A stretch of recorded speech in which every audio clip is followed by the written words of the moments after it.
Bapak, Ibu, saudara-saudari terkasih, para sahabat dan pendengar Insani, selamat berjumpa lagi dalam renungan pada hari Kamis tanggal 23 Desember 2021. Mari kita mendengarkan bacaan Injil yang akan menjadi renungan kita pada hari ini. Genaplah bulannya bagi Elisabet untuk bersalin, dan ia melahirkan seorang anak laki-laki. Ketika para tetangga serta sanak saudaranya mendengar bahwa Tuhan telah menunjukkan rahmat-Nya yang begitu besar kepada Elisabet, bersukacitalah mereka bersama-sama dengan dia. Maka datanglah mereka pada hari yang ke-8 untuk menyunatkan anak itu, dan mereka hendak menamai dia Sakaria menurut nama bapaknya. Tetapi Elisabet ibunya berkata, "Jangan, ia harus dinamai Yohanes." Kata mereka kepadanya, "Tidak ada di antara sanak saudaramu yang bernama demikian." Lalu mereka memberi isyarat kepada bapaknya untuk bertanya, nama apa yang hendak diberikannya kepada anak itu.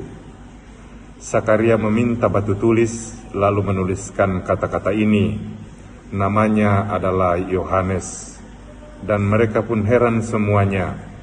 Seketika itu juga terbukalah mulut Sakaria dan terlepaslah ikatan lidahnya, lalu ia berkata-kata dan memuji Allah. Maka ketakutanlah semua orang yang tinggal di sekitarnya, dan segala peristiwa itu menjadi buah tutur di seluruh pegunungan Yudea. Semua orang yang mendengarnya merenungkannya dan berkata, "Menjadi apakah anak ini nanti, sebab tangan Tuhan menyertai dia." Demikianlah Injil Tuhan, terpujilah Kristus. Bapak, Ibu, saudara-saudari terkasih, bacaan Injil Lukas bab 1 ayat 57 sampai 66 yang baru saja kita dengarkan bersama, menceritakan tentang kisah kelahiran Yohanes Pembaptis dan ritus pemberian nama untuknya. Dari kisah ini kita bisa merenungkan 3 hal. Yang pertama, dalam figur ayahnya Sakaria, kita melihat bahwa penantiannya dalam menanti kelahiran putranya Yohanes Pembaptis itu tidak mudah.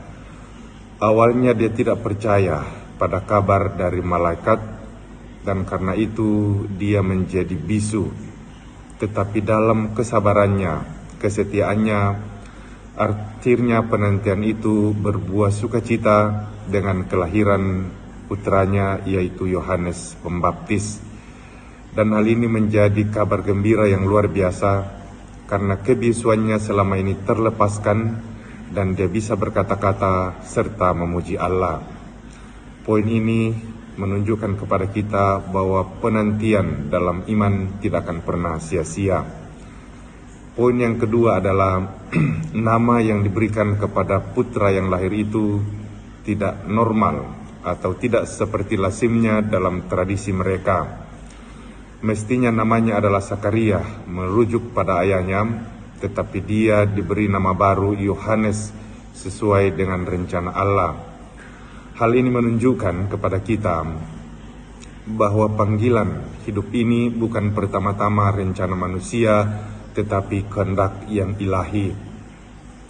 Pertanyaan bagi kita adalah bagaimana kita menanggapi panggilan yang ilahi dan mengesampingkan ego atau kepentingan manusiawi kita, sebaliknya mempersilakan Allah yang hidup dan meraja dalam diri kita.